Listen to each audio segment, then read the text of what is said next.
Friends, welcome to అత్తాకోడలు వంటకి స్వాగతం సుస్వాగతం. ఈరోజు నేను మీకు ఆంధ్రాలో గోదావరి దగ్గర చేసే స్పెషల్ చేపల కర్రీ మీ ముందుకు తీసుకొచ్చానండి. అదేంటంటే గోదావరి వెల్లుల్లి చేపల పులుసు. ముందుగా దానికి కావాల్సిన పదార్థాలు: 1/2 kg ఫిష్ తీసుకున్నానండి. పసుపు కారం కలిపి పెట్టుకున్న, కావలసినంత చింతపండు రసం, పసుపు, ఆయిల్, కారం, సాల్ట్, 3 మీడియం సైజ్ ఉల్లిపాయలు, 5 పచ్చిమిరపకాయలు, కొత్తిమీర. ఇదేనండి స్పెషల్ మసాలా, వెల్లుల్లి మసాలా. వెల్లుల్లిపాయలు, జీలకర్ర, మొగ్గలు ఇవి నేను పేస్ట్ చేసి పెట్టుకున్నాను. ముందుగా కడాయి పెట్టుకుని మనం ఆయిల్ వేసుకుందాం.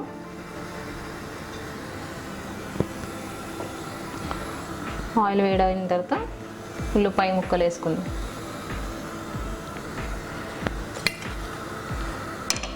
ఆయిల్ వేడైపోయిందండి. ఉల్లిపాయ ముక్కలు, పచ్చిమిరపకాయ ముక్కలు వేసుకుందాం.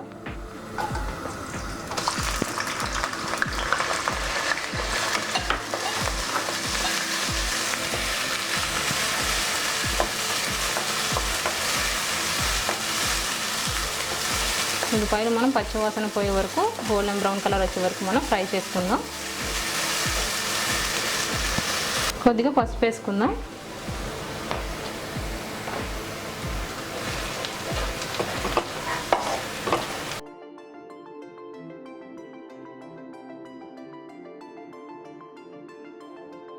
ఉల్లిపాయలు ఫ్రై అయిపోయింది.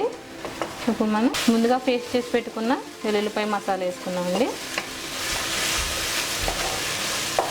దీన్ని పచ్చివాసన పోయేంత వరకు మనం ఫ్రై చేసుకుందాం.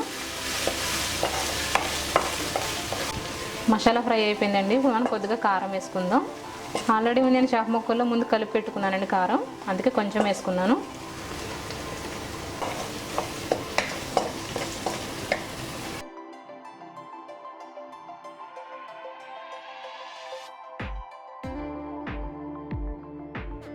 మసాలా వేగిపోయిందండి. ఇప్పుడు మనం చేప ముక్కలు వేసుకుందాం.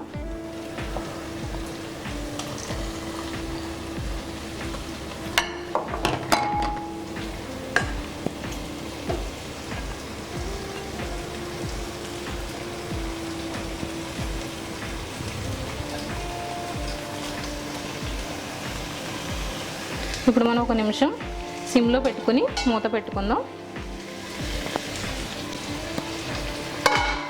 అయిపోయిందండి. ఇప్పుడు మనం దీన్ని గరిటతో కాకుండా మామూలుగా చేతితోని ఇలా తిప్పుకుందాం, లేకపోతే ముక్కలు ఒకదానికొకటి ఇరుక్కుపోతాయి.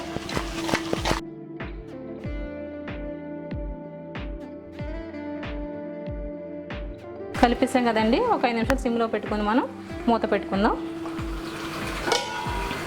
5 నిమిషాలు అయిపోయిందండి.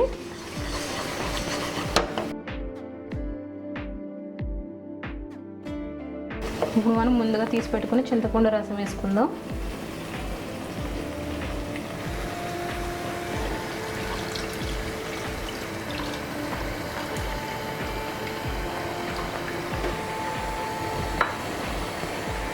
నేను వాటర్ వేయలేదండి, ఇందులో డైరెక్ట్ చింతపండు రసం వేసాను.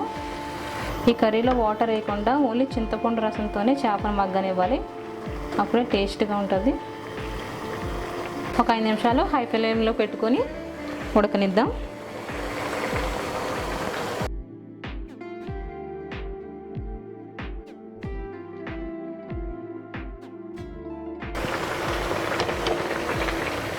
ఉడుకుతుందండి. ఇప్పుడు మనం తగినంత సాల్ట్ వేద్దాం.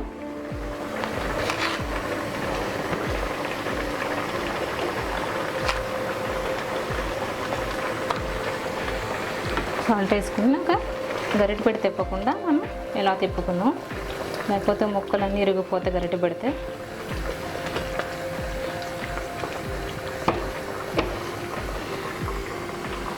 ఐదు నిమిషాలు అయిపోయిందండి. ఇంకా ఆయిల్ ఎలా పైకి తేరుకుందో చూడండి. కర్రీ అయిపోయింది. మనం కొద్దిగా కొత్తిమీర వేసుకుందాం.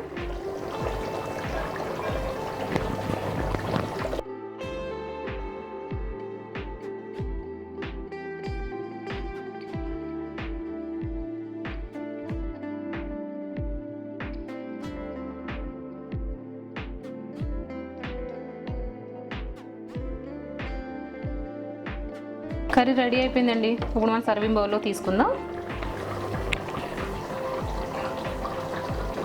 రెడీ అయిపోయిందండి. ఇప్పుడు కొత్తిమీరతో గార్నిష్ చేసుకుందాం. అయిపోయిందండి గోదావరి వెల్లుల్లి చేపల పులుసు. మీరు కూడా ట్రై చేయండి. మీకు ఎలా వచ్చిందో మా కమెంట్ రూపంలో తెలపండి.